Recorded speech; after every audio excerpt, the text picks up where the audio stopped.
merupakan suatu seni dalam ilmu dan perorganisasian seperti menyusun, perencanaan, pembangunan organisasi, dan pergerakan serta pengendalian atau pengawasan. Sedangkan pendidikan adalah pembelajaran, pengetahuan, keterampilan, dan kebiasaan sekelompok orang yang diturunkan dari satu generasi ke generasi berikut melalui pengajar, pelatih, atau penelitian pendidikan sering terjadi di bawah bimbingan orang lain. Sedangkan PTIK yaitu Pendidikan Teknologi Informasi dan Komunikasi. Jadi, secara umum, manajemen pendidikan PTIK yaitu pembelajaran suatu materi tentang pendidikan komunikasi dan teknologi komunikasi. Manajemen sekolah berarti memberdayakan sumber daya manusia dan sumber daya lainnya untuk mencapai tujuan sekolah. Manajemen internal sekolah meliputi perpustakaan, laboratorium, bangunan, dan saran fisik lainnya. Sumber dari pelaksanaan evaluasi pendidikan dan hubungan antar guru dan murid. Sedangkan manajemen kelas adalah ketentuan dan prosedur yang diperlukan guna menciptakan dan memelihara lingkungan tempat terjadi kegiatan belajar dan mengajar.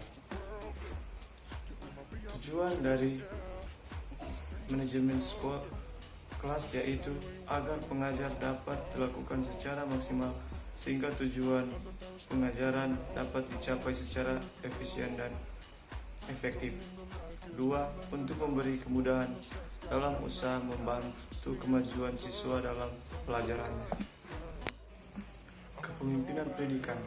Kepemimpinan pendidikan adalah suatu kemampuan dalam dan proses mempengaruhi, membimbing, mengkoordinir, dan menggerakkan orang lain yang ada, dan hubungannya dengan pengembangan ilmu pendidikan dan pelaksanaan pendidikan agar kegiatan yang dijalankan dapat lebih efisien di dalam pencapaian tujuan-tujuan pendidikan dan pengajaran. 4. Sifat umum. 4 sifat umum dalam kepemimpinan pendidikan, yaitu yang pertama, kecerdasan, kedua, kedewasaan dan kelulusan hubungan sosial, ketiga, motivasi diri dan dorongan berprestasi, keempat, sikap hubungan kemanusiaan.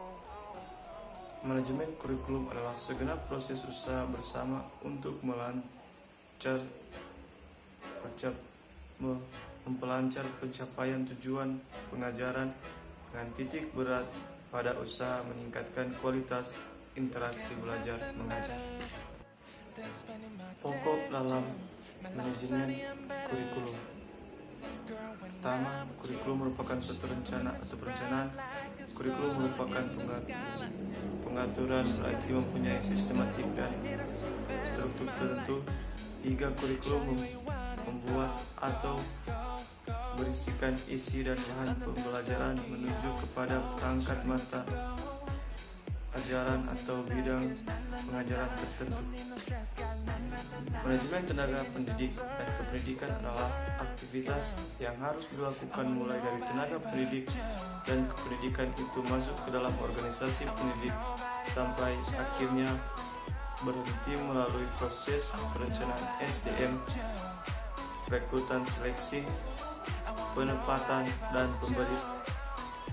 pemberian perencanaan.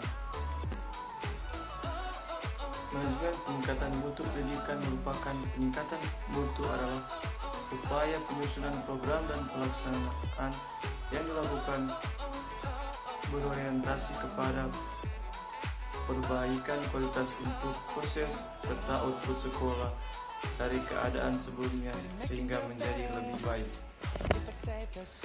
Manajemen pendidikan mutu pendidikan mempersyaratkan integrasi dari berbagai faktor yang perlu diintegrasikan.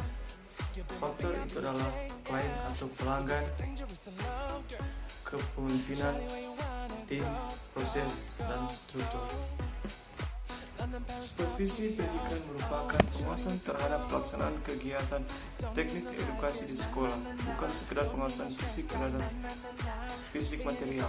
Supervisi merupakan pengawasan terhadap kegiatan akademik dan berupa proses pembelajaran mengajar, pengawasan terhadap guru dalam mengajar, pengawasan terhadap situs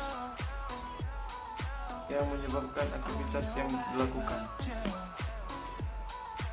Supervisi yang baik mengarahkan perhatiannya kepada dasar-dasar pendidikan dan cara belajar serta perkembangannya dalam pencapaian tujuan umum pendidikan.